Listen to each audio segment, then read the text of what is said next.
j'ai dit à ma mère que je voulais faire la même chose que ma grande sœur qui faisait déjà de la natation. C'est ma mère qui m'a appris à nager à l'âge de 4 ans. Et donc c'est venu très rapidement.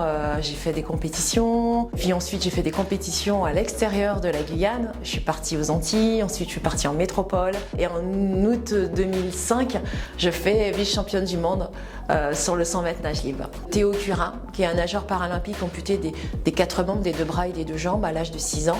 Il a réfléchi à ce défi Titicaca, donc la traversée du lac Titicaca.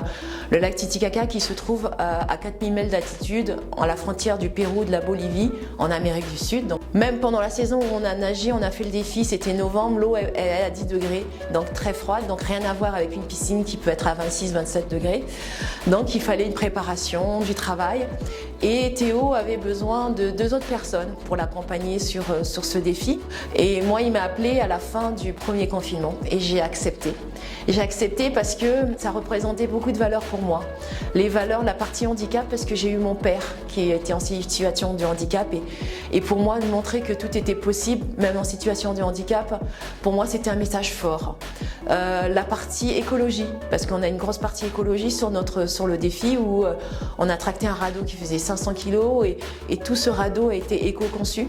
Donc on ne l'a pas acheté, il a vraiment été éco-conçu. On a récupéré des choses à droite à gauche par les ingénieurs et la partie aventure que j'adore. Il y avait un mélange d'aventure et de natation. Donc pour moi c'était des messages très très forts et des valeurs que je partageais. Et donc pour moi j'ai dit à Théo, il n'y a pas de souci, même si ça faisait plus de 11 ans que j'avais pas nagé.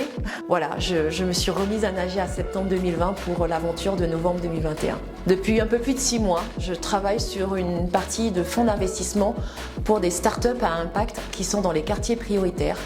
Donc nous sommes 3, on est un peu des chasseurs de tête de start-up qui sont dans les quartiers prioritaires à impact et il n'y a pas de secteur défini, que ce soit de la partie écologique, que ce soit la partie médicale, que ce soit dans la partie tech. On élargit vraiment tous les secteurs qui nous permettent de pouvoir rencontrer différents fondateurs et pouvoir les accompagner. Et nous, on leur permet justement de rencontrer le maximum de personnes et de faire évoluer leur start-up à national et à l'international. Grâce à ma carrière de sportif de haut niveau, j'ai réussi à le transposer justement dans le milieu de la start-up et de l'investissement de start-up.